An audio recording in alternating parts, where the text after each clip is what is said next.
It looks like it's gonna storm. Right now I'm trying to figure out what to do to take photos for a sale option I want to have.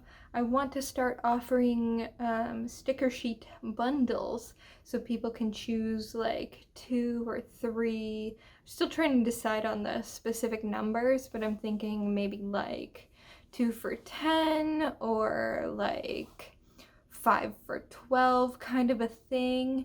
And then I'm not sure how to take photos to represent that, because it's going to be like choose any of my sticker sheet options for your bundle.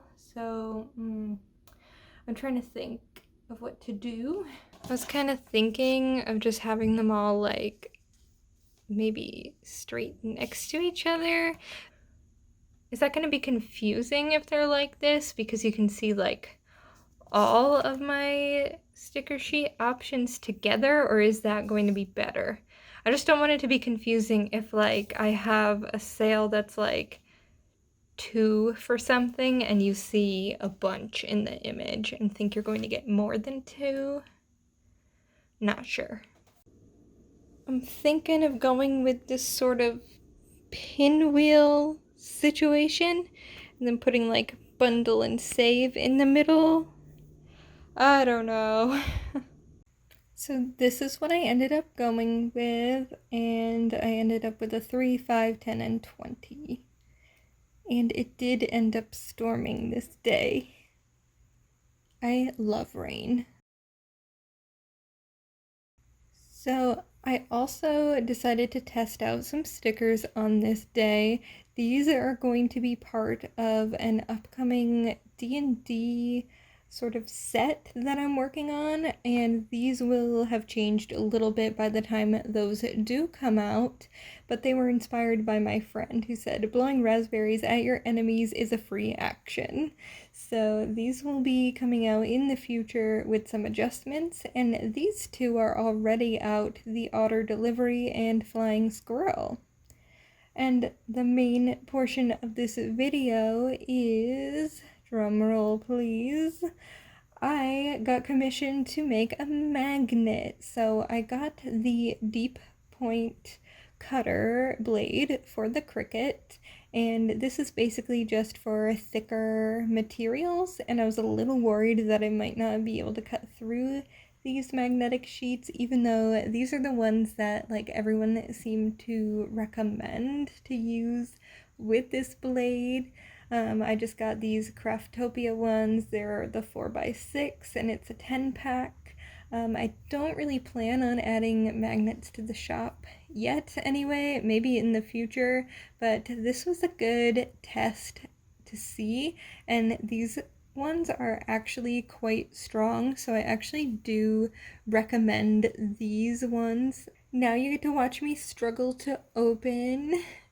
I had to grab the scissors, of course, and I just ordered this from Amazon, and it just comes with the little like tool itself and the little blade, so I struggled to pop those out. And the blade luckily came with a little cover on it so you don't injure yourself in this process. So I'll give you a little close up of those.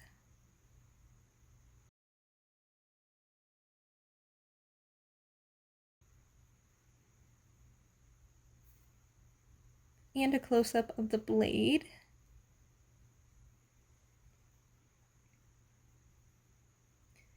And let's just pop that in the tool and get it set up in the machine.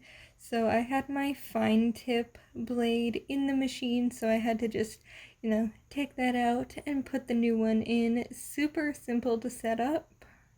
And all I'm using is my normal Cricut mat, and I'm just sticking the magnet on so that the sticky tape is face up, because that's where my design is going to stick onto. So make sure you have it facing the right way, and make sure to select deep cut blade. Make sure your blades are correct before cutting.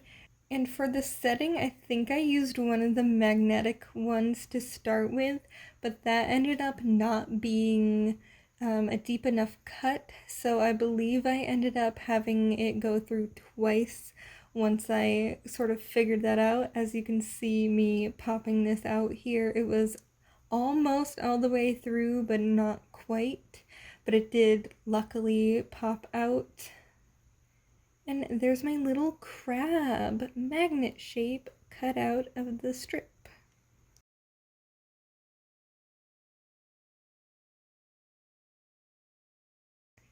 And now I'm going to struggle a lot to peel off the backing of my own sticker. I'm just making sure it will line up properly and sticking that on.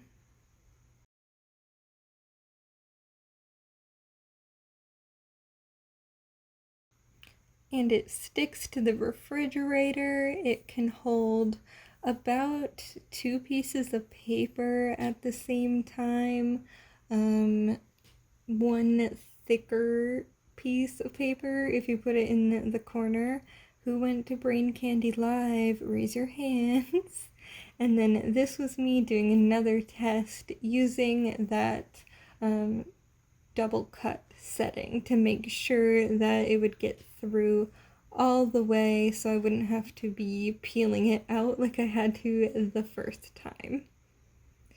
And this time was just as big of a struggle to attach it, but I also adjusted the shape a little bit so it ended up being perfect, and the person who ordered it really likes it, so that's always the main thing, right?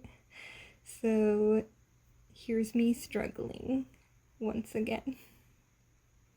And that brings me to the end of the video. Thank you so much for watching. I will have another studio vlog up very, very soon. I know it's been a little while because I was traveling, so I couldn't film, but I've got another one almost ready to go, so you will be getting another video very soon. Thank you so much for watching, and I will see you in the next one. Bye!